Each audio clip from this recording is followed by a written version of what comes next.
উমার রাদিয়াল্লাহু তায়ালা আনহু হতে বর্ণিত। রাসূলুল্লাহ সাল্লাল্লাহু আলাইহি ওয়াসাল্লাম বলেছেন, নাভির নিচের পশম কামানো, নখ কাটা ও গোঁফ ছোট করা মানুষের স্বভাব। আল হাদিস। পরিষ্কার পরিচ্ছন্নতা ঈমানের অঙ্গ। ইসলামের মহানবী রাসূলুল্লাহ সাল্লাল্লাহু আলাইহি ওয়াসাল্লাম পরিষ্কার পরিচ্ছন্নতার ব্যাপারে খুবই তাগিদ দিয়েছেন। কোনো ঈমানদার ব্যক্তি এমন হতে পারে না যে গোসল না করার কারণে তার শরীর থেকে গন্ধ বের হবে যাতে সকলেই তাকে ঘৃণা করবে। মুখ পরিষ্কার না করার কারণে মুখ থেকে গন্ধ আসবে, মাথার চুলে জট দেখা দিবে, বড় বড় গোফে মুখ ঢেকে যাবে, নখগুলো হবে হিংস্র জন্তুর মতো, সারা দেহে ময়লার স্তূপ জমবে। কোনো ঈমানদার ব্যক্তি কখনো এরকম হতে পারে না। সে হতে পারে না জটাধারী, গাজার কলকিওয়ালা দুর্গন্ধে ভরপুর ইসলামের আদর্শ বিবর্জিত আশ্রমবাসীর মত।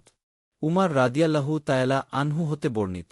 রাসূলুল্লাহ সাল্লাল্লাহু আলাইহি ওয়াসাল্লাম বলেছেন, নাভির নিচের পশম কামানো, নখ কাটা ও গোঁফ ছোট করা মানুষের স্বভাব। আল হাদিস। পরিষ্কার পরিচ্ছন্নতা ঈমানের অঙ্গ। ইসলামের মহানবী রাসূলুল্লাহ সাল্লাল্লাহু আলাইহি ওয়াসাল্লাম পরিষ্কার পরিচ্ছন্নতার ব্যাপারে খুবই তাগিদ দিয়েছেন।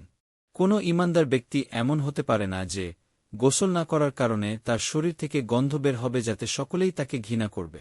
মুখ পরিষ্কার না করার কারণে মুখ থেকে গন্ধ আসবে, মাথার চুলে জট দেখা দিবে, বড় বড় গোফে মুখ ঢেকে যাবে, নখগুলো হবে হিংস্র জন্তুর মতো, সারা দেহে ময়লার স্তূপ জমবে।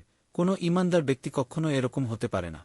সে হতে পারে না জটাধারী, গাজার কলকিওয়ালা দুর্গন্ধে ভরপুর ইসলামের আদর্শ বিবর্জিত আশ্রমবাসীর মত।